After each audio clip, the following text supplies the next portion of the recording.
Assalamualaikum warahmatullahi wabarakatuh.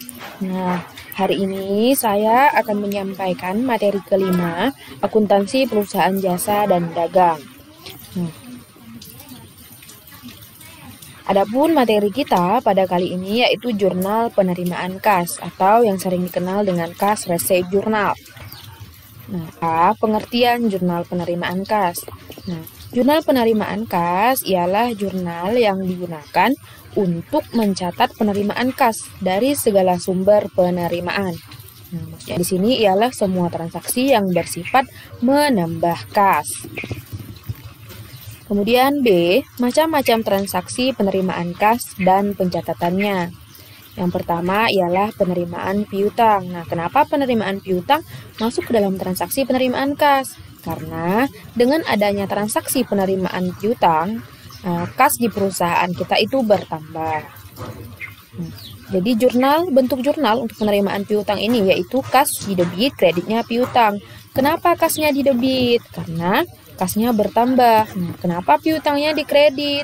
Karena piutangnya berkurang. Piutang berkurang ada di sebelah kredit. Kemudian ada juga pencatatan lain dari penerimaan piutang, yaitu terdapat potongan penjualan. Nah, apabila potongan penjualan terjadi apabila penerimaan piutang itu dilakukan, maksud saya pelunasan piutang itu dilakukan misalnya kurang dari 10 hari atau kurang dari 15 hari. Itu tergantung dari syarat pembayaran yang sudah ditetapkan oleh perusahaan. Misal ada perusahaan ABC ini menetapkan syarat pembayarannya 2/10 N/30. Nah, berarti jika perusahaan Z yang sudah melunasi piutang kurang dari 10 hari, berarti mendapat potongan 2%. Nah, kemudian ada penjualan tunai. Nah, di sini penjualan tunai dikatakan masuk ke dalam transaksi penerimaan kas karena transaksi penjualan tunai ini mengakibatkan bertambahnya kas untuk perusahaan kita.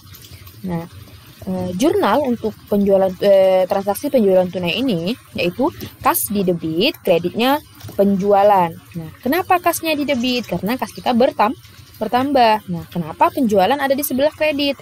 Karena penjualan kita berkurang. Nah, maksud ibu penjualannya bertambah. Nah, kemudian ada juga pencatatan lain untuk penjualan tunai, yaitu adanya PPN keluaran. Nah, PPN keluaran sudah kita bahas sebelum-sebelumnya juga yang ada di jurnal penjualan. Nah, ini sama halnya dengan penjualan tunai ini. Jadi, kasnya di debit, kreditnya PPN keluaran, dan kreditnya penjualan.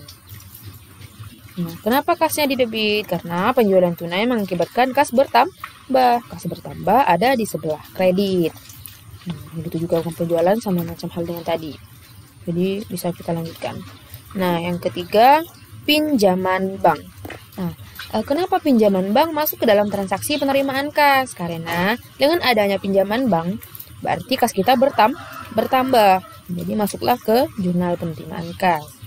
Nah, adapun jurnal untuk pinjaman bank ini yaitu kas di debit, kreditnya utang bank. Nah, kenapa kas di debit? Karena kasnya bertambah. Kenapa utang bank di kredit? Karena utang bertambah, utang bank.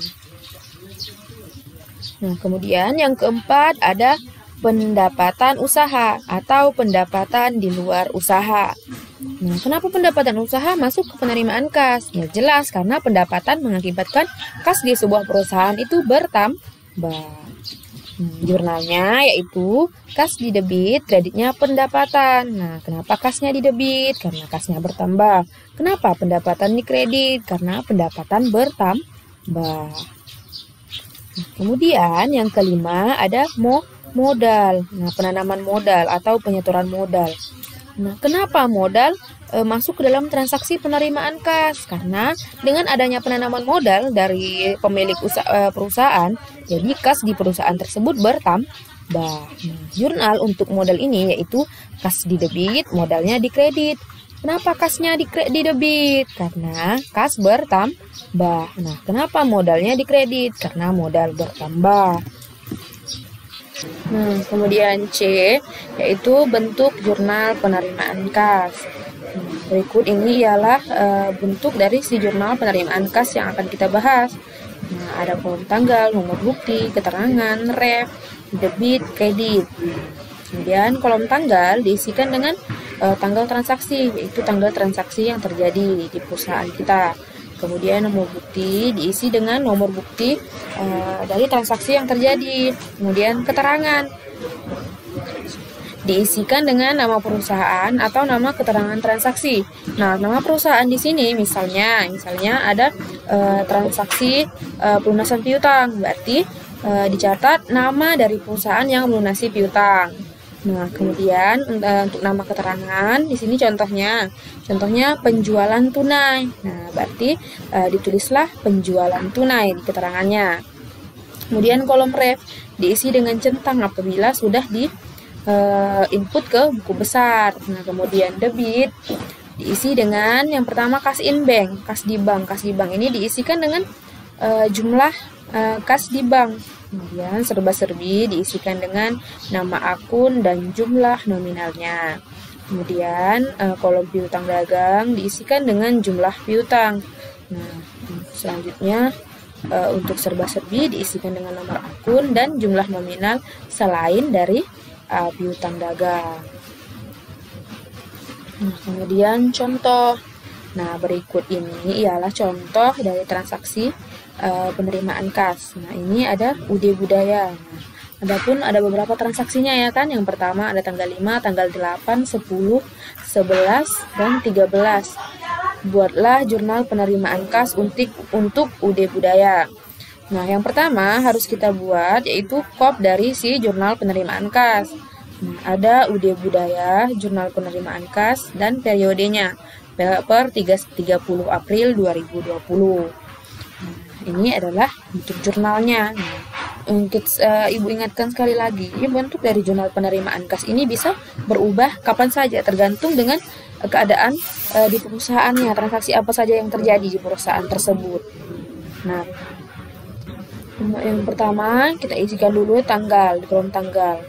Kita tulis dulu bulannya 2020 terus April. Nah, yang pertama kita lihat transaksi pertama yaitu 5 April. Tulis dulu 5 April kan. Nah, di sini lihat nomor buktinya ada tidak ada kan? BKM 601.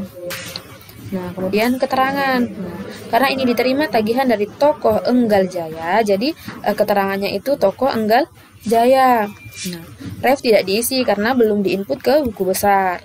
Nah, kemudian kolom yang kita isi adalah kas di bank. Nah, kenapa harus kas di bank? Karena pelunasan piutang ini jurnalnya yaitu kas di debit, kreditnya piutang. Nah, diisi dengan 32 juta. Kemudian isilah dengan piutang dagang 32 juta. Kemudian tanggal 8. Nah, dijual tunai barang dagang seharga 28 juta dengan PPN 10%. Nah, seperti yang Ibu bahas tadi, kan kalau jurnal penjualan tunai itu kas di debit, kreditnya PPN keluaran dan penjualan. Jadi yang pertama kita isi dulu nomor buktinya NK005. Nah, keterangannya penjualan tunai, refnya tidak diisi ya. Nah, tadi kan di debitnya ada kas, berarti kasnya 28 juta. Salah, maaf maksud Ibu 3.